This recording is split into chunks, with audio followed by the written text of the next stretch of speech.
Pertanyaannya itu begini Ustaz, ini dari dosen tadi, dosen IAI Al-Sidik, Institut Agama Islam Swasta Al-Sidik, yang ada di Stikip daerah. Dia pertanyaan dari Kadafi. Ya. Dosen dia bernama Kadafi. Suami dan istri ini nikah beda agama Ustaz. Oh. Suami Kristen, ya. sudah 25 tahun dan mempertahankan agama masing-masing agama.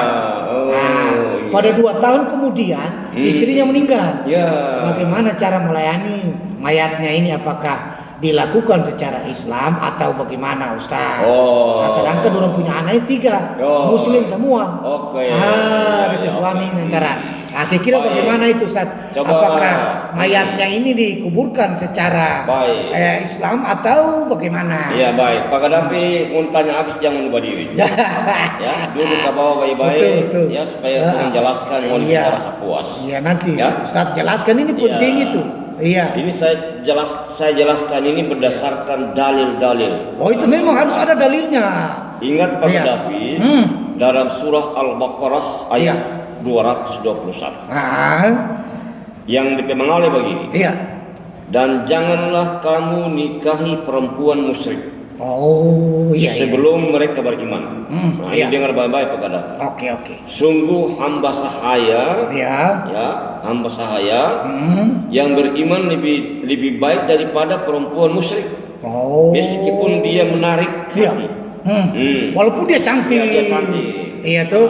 Kalau paling bagus itu kasih satukan agama dulu. Jadi harus beriman sebelum mereka jangan beriman duluan. Jadi bunyi begini.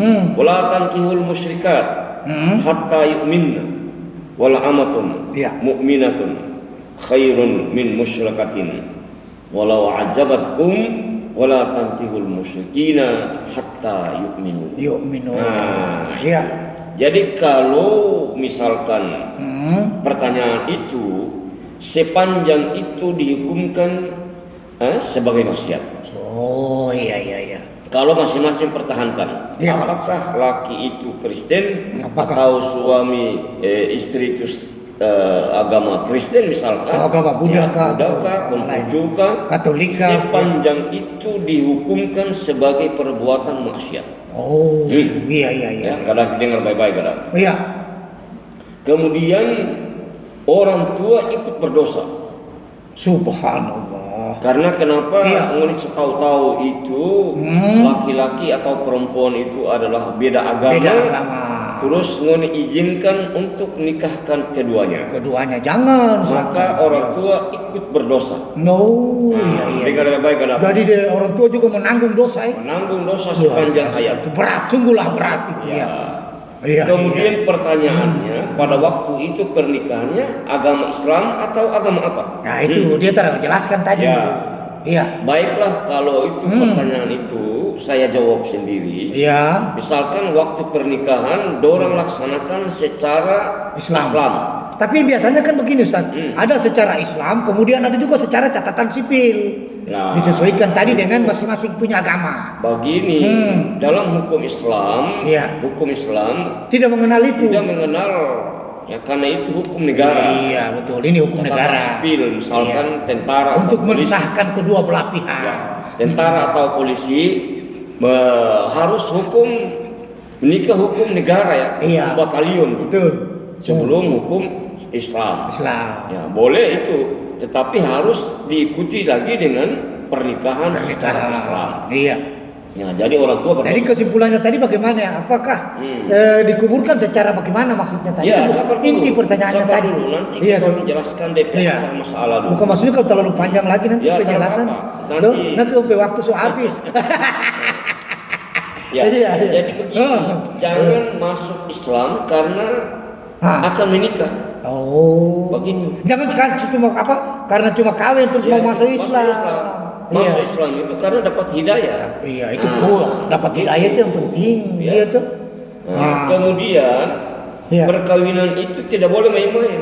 Jangan, sakral itu. Karena dia terpaut dengan keturunan masa datang. Betul. Jadi kalau ngoni misalkan ngoni batahan, ngoni bikin apa batahan? Jaga suka batahan. Kayak kita orang Ustaz Haji Haikal ini, batahan dari dulu sampai sekarang. Belum. Iya. Ini mesti tontonnya Ustaz Haji Haikal ini. Apa Ustaz? Kau batahan. Mau nyaman saja. Kan nyaman semua. Betul. Nah, jadi tidak usah buat batahan. Rako sudah. Iya tuh. Kemudian Om Desa. 3 orang anak ini. Iya, yang muslim tadi. Yang hasilnya ya. Hasil pernikahan tadi. Hasil pernikahan. Iya. Tadi ya pada dasarnya segala perbuatan itu hanya dihukumkan dengan maksiat. Nah kalau maksiat, berarti hasilnya bagaimana? Itulah makanya. Jadi kalau anaknya masuk Islam, dasarnya tadi maksiat. Tapi anaknya kemudian dia masuk Islam, ya silahkan masuk Islam. Iya. Ya begitu. Agama Islam ini tidak boleh memaksa. Tidak boleh. Kalau boleh paksa orang lain. Mau di kamar sudah. Ini bagus, sana bagus. Tidak boleh dalam hidup negara kesatuan Republik Indonesia. Lakum dinukum Ya, lakum dinukum waliyadin. Waliyadin. Ada pasal-pasal dalam undang-undang. Iya betul. Ya, akhirnya Gaddafi, ya. Nah, begitu. Nah, apakah dilakukan? Tentu ya, kalau memang dia masih melaksanakan syariat-syariat kewajiban-kewajiban sebagai seorang muslim, ya dilakukan secara muslim. Mayat apa? Dikuburkan secara muslim. Ya, secara muslim. Walaupun tadi bertahan. Iya. Ya. Walaupun tadi bertahan, tetapi makanya ya keluarga itu penting. Betul. Orang hidup ini harus disertai dengan keluarga, artinya orang tua yang harus ambil bagian pada saat. Iya betul. Ya. Artinya kita harus satukan persepsi dulu. Satukan persepsi. Iya. Ya, jadi baru kita menuju ke Polamina. Iya. Jangan coba-coba mau dibawa kancing sendiri. Iya. Kancing sendiri nanti mau dibawa sendiri. Itu pasti bawa sendiri. Bawa sendiri dan tersiksa sendiri. Ya, sudah kan. Untuk tersiksa itu so pasti sudah. Jangan main-main. Kemudian pertanyaan selanjutnya ini. Kemudian